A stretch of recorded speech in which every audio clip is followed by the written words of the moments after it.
mag-isa. Shane, tigilan mo ako sa pag-inarte mong yan, ha? Tigilan mo ako sa depression na yan. Nasa isip at nasa utak mo lang yan. Ginagawa mo lang yung dahilan para magpaisip sa pag-aaral mo. Magsumikap ka, Shane. Lalo pat, hiwalay na kami ng papa mo. Ang gusto ko, mag-excel ka sa lahat. Ayaw ko makita na mababagay sa kalbo, ha? Ma, ano ba? Nai-stress na ako sa taas na expectations mo sa akin at sa pinagdadaanan ng pamilya natin. Ginawa ko naman lahat pero pakiramdam ko para akong nasa madilim at malalim na hukay. Ang bigat, Ma. Hindi mo maintindihan na hindi ko naman gusto ang ganitong pakiramdam. Ang gusto ko lang ay maintindihan mo ko at huwag mo invalidate ang nararamdaman ko. Please naman, Ma. Ano ba, Shane? Tumigil ka nga dyan.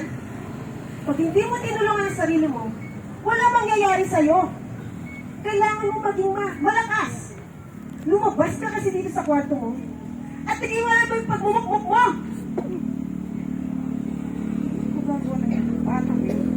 Ano mo pinag-iisip? Tao po.